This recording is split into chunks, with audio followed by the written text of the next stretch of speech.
Today we are going to discuss about the features of the monopolistic competition. For that reason, first let us discuss about what is the meaning of this word monopolistic competition. This monopolistic competition is a form of the market where there will be a large number of the buyers and sellers of the particular product, and they will sell someone differentiated product, but that product will be close substitute of each other. Now let us see few features of this monopolistic competition. The first is there will be a large number of the buyers and sellers. So this is the first characteristic, we can tell the features of the monopolistic competition, that there will be a large number of buyers and sellers. Now the implication of this fairly large number of the firms is that each firm produces a small share of the total output, that we have already discussed in the previous videos. Now therefore the firm under the monopolistic competition can reasonably assume that any action on its part will affect the rival firm so insignificantly that it need not bother about the reaction of the rival firm. For example, we can say that the firm can lower its price without taking into account the reaction of the rival firm. It is partly for this reason that the firm under monopolistic competitions are price maker. They can set their own prices, and in the monopolistic competition the number of buyers are also very large, so large that no individual buyers can influence the price of the product by changing its demand. Next is differentiated product. Differentiated product is the key element of this monopolistic competition.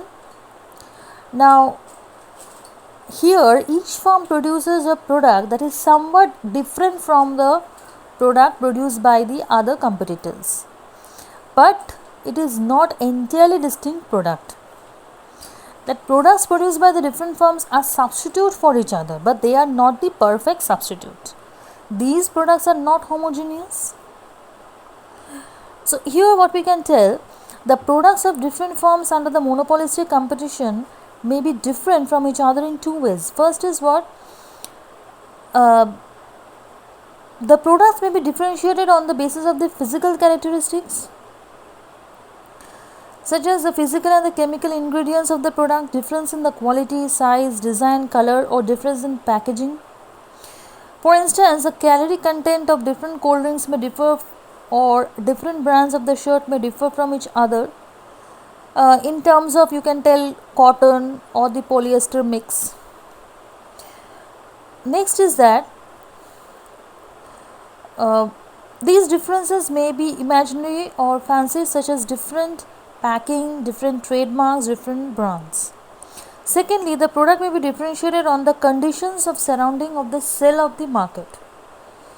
That means what we can tell, the product related to the location of the sellers, his reputation, efficiency or courtesy, trustworthiness, credit facilities. You may be willing to pay more for a shirt at the neighborhood store than at the store which is located 10 km away from your house. To differentiate their product, different producer produce their product under different brand names.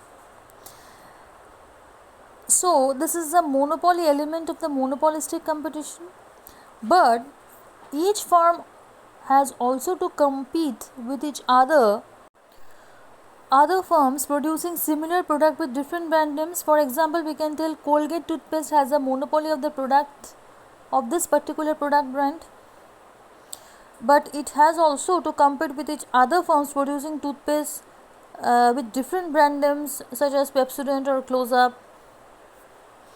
Next is free entry and exit. Now monopolistic competitions, like the perfect competition, is characterized by the free entry and exit. There is no restriction on the entry of the new firms into the industries. Now this is freedom of the entry in the sense that new firms are free to produce close substitute to the product produced by the others with a different brand name. The implication of the characteristic is that the firm under the monopolistic competition earn only normal profit in the long run. Free entry would ensure that there will be no abnormal or supernormal profit. Similarly, their free exit would ensure that no firm incurs losses in the long run. Next feature is selling cost. What is the selling cost? Selling cost is the expenditure incurred by the firm to promote the sale of the products through various sell promotion measures. So here it can be like advertisement in the newspaper, TV commercials. These measures may be taken in the form of door-to-door campaign, discount offers as well. There is no place for sales promotion measures both in the perfect and in the monopoly. In the perfect competition, as the product is perfectly homogeneous, so there is no need for any advertisement. Moreover, there is no need for any sell promotion activity, since each firm could sell any amount at the going market price. And monopoly, similarly in the case of monopoly also, there is no need to engage in the advertisement and other sales promotion, as because what, there are no competitors. Next is non-price competition. Non-price competition is also an essential part of the monopolistic competition. Firms under the monopolistic competition compete with each other not merely by price cutting, but also on the basis of the non-price competition, that is by producing the differentiated product, incurring advertisement expenditures, etc. Next is independent price policy. It also makes its own price and output decision. It can influence the price of the commodity to some extent. It means that a firm under the monopolistic competition is a price maker for the product. Thus, the firm under the monopolistic competition set their own price, but the market demand determines the amount of sale at these prices. There are different brands for the soap like Pears, Lux, toothpaste like Colgate, Pepsodent, shoes like Bata, Woodland, television like Sony, Samsung, Philips. These are all what the product under different brand names, and these shows that a monopolistic competition correspond to the real world market situation.